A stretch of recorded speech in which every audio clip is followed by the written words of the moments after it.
La ilaha illallah, there is no God but one. And we will fight.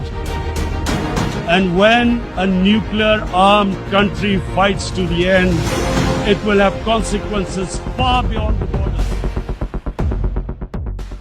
দক্ষিণ এশিয়ার শক্তিধর দুটি দেশ যখন পরস্পর মুখোমুখি অবস্থানে, পাকিস্তানের ভেতরে ঢুকে ভারত যখন চালাচ্ছে বিশেষ অভিযান, ঠিক সেই মুহূর্তে রাজনৈতিক প্রতিহিংসার শিকার পাকিস্তানের কারাবন্দী নেতা এবং সাবেক ক্রিকেটার ইমরান খান দিয়েছেন বিশেষ বার্তা।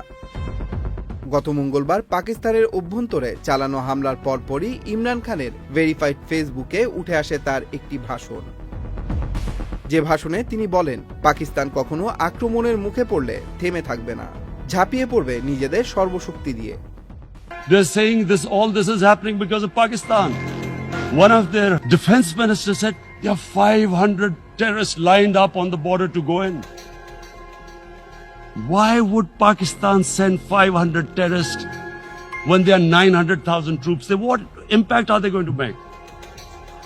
What will they do? Supposing a country 7 times smaller than its neighbor is faced with the choice. Either you surrender or you fight for your freedom till death. What will we do?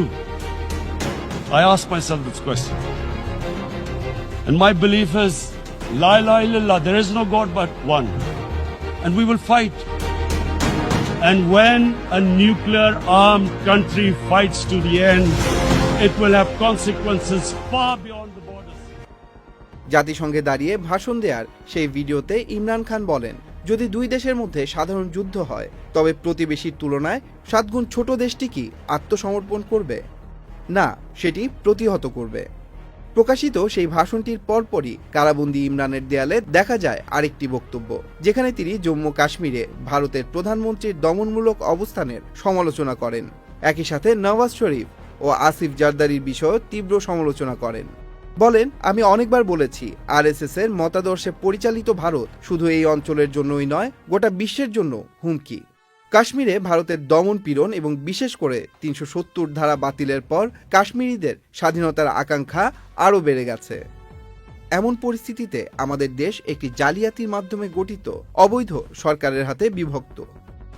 কিন্তু বর্তমানে মোদির আগ্রাসী আচরণ পাকিস্তানের মানুষকে এক কণ্ঠে ঐক্যবদ্ধ করেছে।